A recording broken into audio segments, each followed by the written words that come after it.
నా చేతులు కాళ్ళు వణుకుతున్నాయి, నిజంగా చెప్తున్నా. మాట్లాడేసిందంతా పెద్దోళ్ళు మాట్లాడేశారు.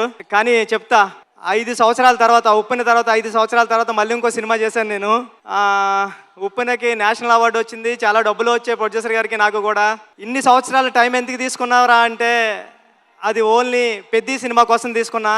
ఇక్కడే ఉప్పెన, నేను ఇక్కడే నాగార్జున యూనివర్సిటీ దగ్గర సైకిల్ తొక్కుంటా రాసుకున్నాను స్టోరీ. నేను ఫాదర్ అవుతున్నానని డాక్టర్ గారు చెప్పింది కూడా విజయవాడలోనే.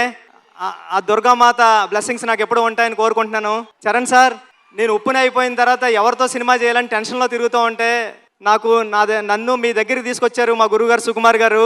థ్యాంక్ యూ సుక్కు సార్, నన్ను చరణ్ సార్ దగ్గర కూర్చోబెట్టినందుకు తీసుకెళ్ళి. అంటే నాకు ఉప్పిన మెగాస్టార్ చిరంజీవి గారు ఇస్తే పెద్ది రామ్ చరణ్ గారు ఇచ్చారు. నేను చరణ్ సార్కి స్టోరీ చెప్పాను, దేవుణ్ణి మొక్కుని వెళ్ళాను.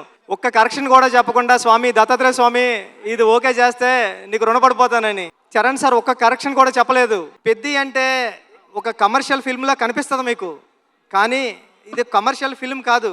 చాలా కమర్షియల్ ఫిల్మ్గా ఉంటూ ఒక ఎమోషనల్ డ్రామా ఇది. ఒక ఆటగాడి జర్నీ. అంటే ఆట అంటే ఇన్నాళ్ళు ఆట అంటే ఆగతాయితనంగా ఉంటుంది, కానీ ఆట ఏం తీసుకొస్తుంది ఒక మనిషికి? తన ఐడెంటిటీ తీసుకొస్తుంది, తన గౌరవం తీసుకొస్తుంది, తన చుట్టూ ఉన్న మనుషుల్ని కూడా మారుస్తుంది అని చెప్పే కథ పెద్ది. అంటే పెద్ది అంటే అలలా ఎగసపడిన మనిషి